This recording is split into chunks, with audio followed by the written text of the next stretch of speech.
Hello les gars, j'espère que vous allez bien. Ça fait une éternité que je n'ai pas posté sur YouTube, je pense que ça fait plus d'un an honnêtement. Bref, je vous retrouve aujourd'hui pour une FAQ. Pour ceux qui me suivent sur Insta, je vous ai demandé de me poser des petites questions concernant mon déménagement. Ça fait maintenant un mois que je suis arrivée à Tahiti. J'ai déménagé solo, voilà, à l'autre bout du monde pour le boulot et pour découvrir de nouvelles choses.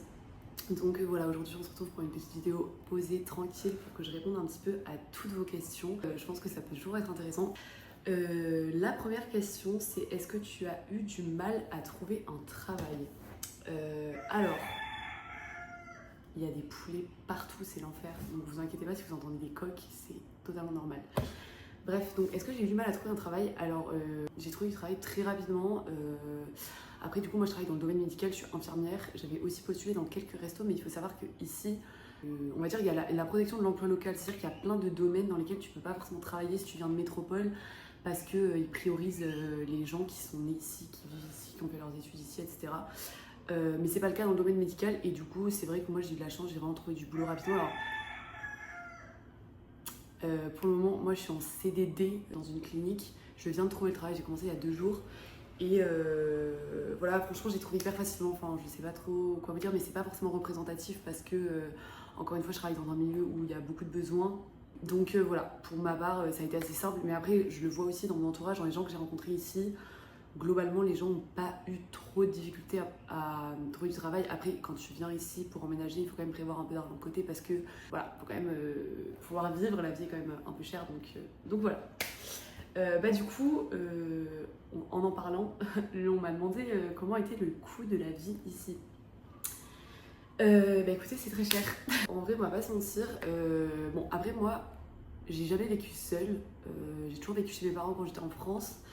Et du coup, c'est la première fois aussi que je me retrouve à devoir faire mes propres courses, à payer un loyer, plus les activités, etc. Mais c'est vrai que la vie est quand même vachement plus chère qu'en métropole. Et même tout ce qui est fruits et légumes, en fait, ça reste assez cher parce que avant d'arriver ici, moi, je me disais, en fait, il faut manger local et tout ce qui va être d'ici, ça va être pas cher. Et en fait, c'est vrai que même les fruits et légumes, ça reste relativement cher. Et je trouve que même en France, certains fruits que tu trouves ici, reste moins cher. Donc voilà, après il faut savoir aussi que c'est une île, donc forcément il y a énormément de choses qui sont importées et du coup c'est normal que tout soit plus cher. On m'a demandé les loyers, enfin combien c'était à peu près et est-ce que j'ai trouvé facilement un appart. Alors il faut savoir qu'ici il fonctionne énormément par Facebook, donc il y a plein de groupes pour un peu tout et n'importe quoi. Et tu vois des annonces en fait passer dessus. Donc moi je m'étais déjà inscrite sur ces groupes-là avant d'arriver, notamment sur un groupe qui s'appelle Colocathlon. Moi du coup je voulais faire une coloc parce que déjà c'est moins cher et qu'en plus je m'étais dit que ça me permettrait de rencontrer du monde et de me sentir moins seule en arrivant ici étant donné que je suis vraiment venue solo et que je connaissais personne. Du coup j'ai trouvé relativement facilement. Après moi il y a des gens qui m'ont dit qu'ils avaient un peu plus galéré, etc. Moi j'ai vraiment encore une fois eu de la chance parce que j'ai trouvé un appart où la chambre se libérait vraiment le jour où j'arrivais. Donc trop bien. Et pour le loyer, j'aurais dû noter parce que je sais plus exactement. Je pense 750, entre 700 et 750. Je saurais pas vous dire exactement. Je pense que c'est plus 700, mais je suis pas sûre. Je vous noterai en bas, je vais re-regarder, je vous dirai exactement combien c'est.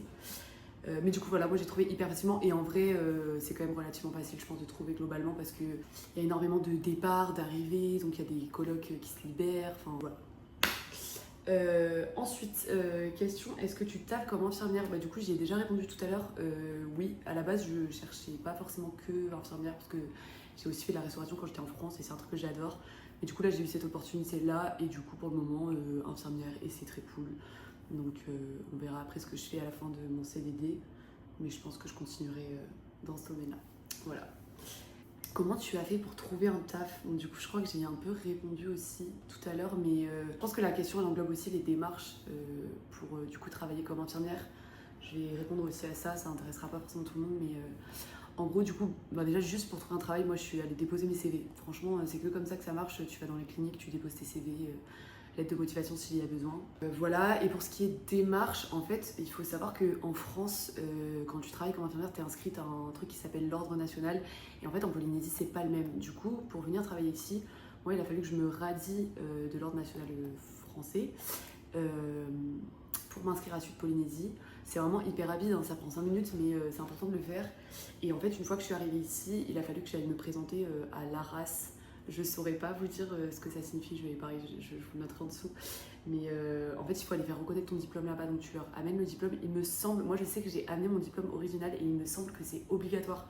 Donc il faut faire attention à ramener son vrai diplôme. Je sais pas si c'est encore le cas, mais je crois. Je vais pas vous dire de conneries, mais bon, il faut se renseigner.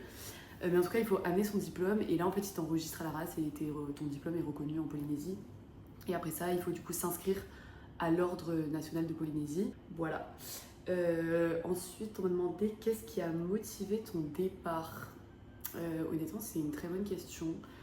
Souvent, les gens ils me demandent pourquoi Tahiti et je sais pas trop répondre à cette question. Je suis partie pendant 5 mois en voyage l'année dernière avec une copine. J'ai fait l'Asie et l'Amérique du Sud et vraiment, c'est un voyage qui m'a un peu chamboulée. Je me suis vraiment dit que en fait, j'avais pas envie de rester bloquée pour le moment en France. J'avais vraiment envie de voyager, de découvrir de nouvelles cultures, des nouveaux pays. Enfin, je trouve que le monde a tellement à offrir. Et c'est un peu bête à dire, mais on est quand même à un âge où c'est facile de partir parce que t'as pas forcément d'attache.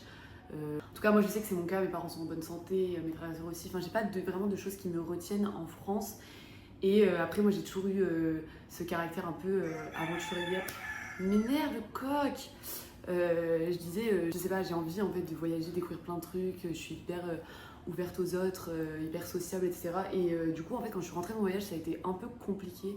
J'ai eu vraiment un contre-coup de retour à ma vie normale. J'ai repris le même taf, j'ai revu les mêmes gens. Et en fait, j'étais hyper frustrée parce que j'avais plus cette stimulation, je sais pas si on dit comme ça. En gros, j'étais plus stimulée au quotidien comme je l'étais quand je voyageais. Et en fait, ouais, j'avais besoin de voir autre chose, de partir loin et de voir autre chose.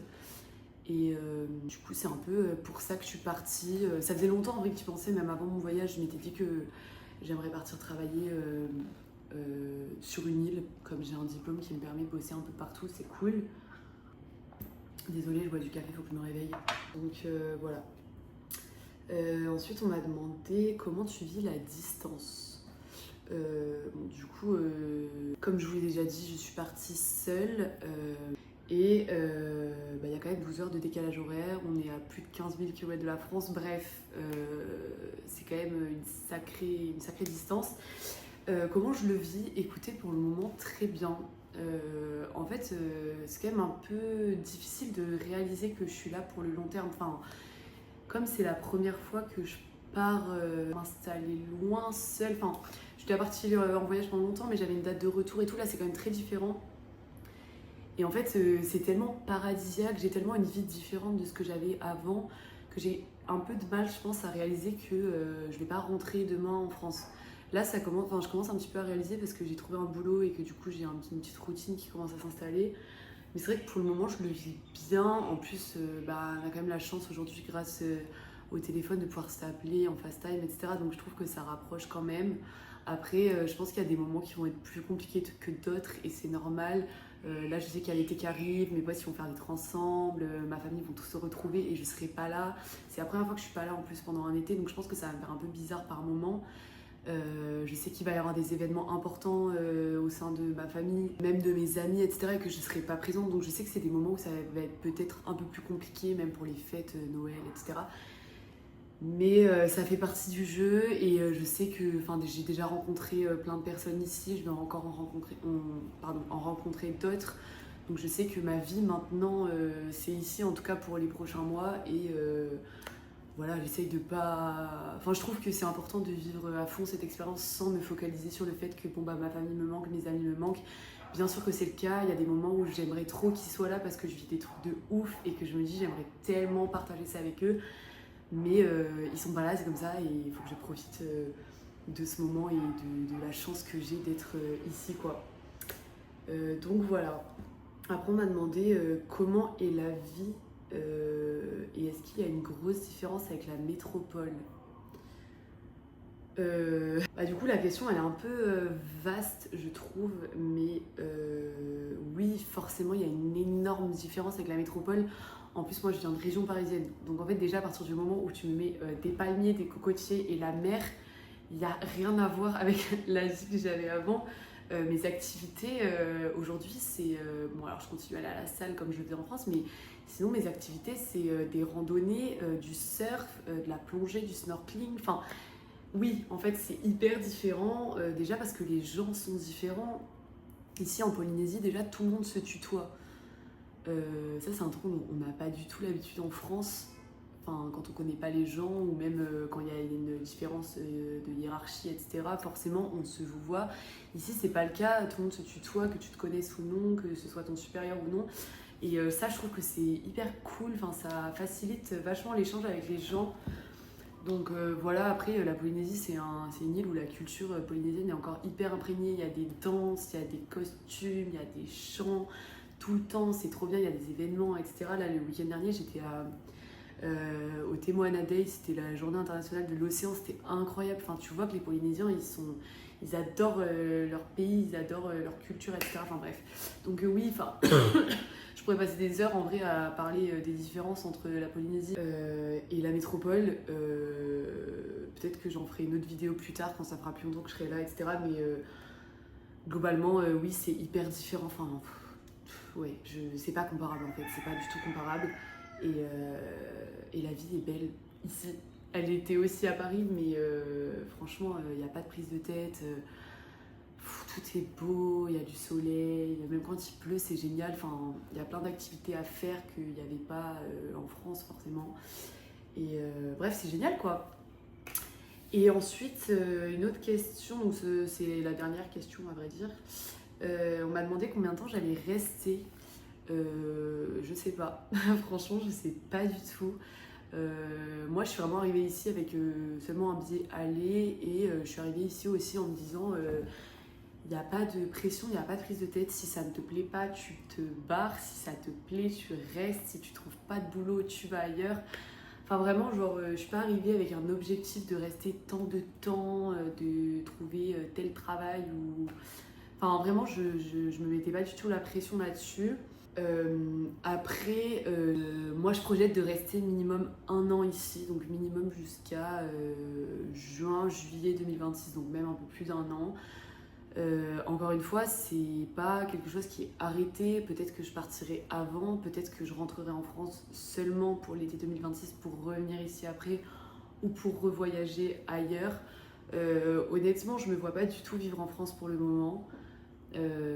J'ai adoré vraiment mes années là-bas et puis j'ai tous mes amis en France, toute ma famille, etc. Mais c'est vrai que pour le moment, je ne me vois pas m'installer de manière posée en France, avoir un appart là-bas, etc. Donc est-ce que je vais rester ici plusieurs années? Je ne sais pas. En tout cas, ce qui est sûr, c'est que pour le moment, j'ai envie de voyager, j'ai envie de découvrir plein d'autres choses.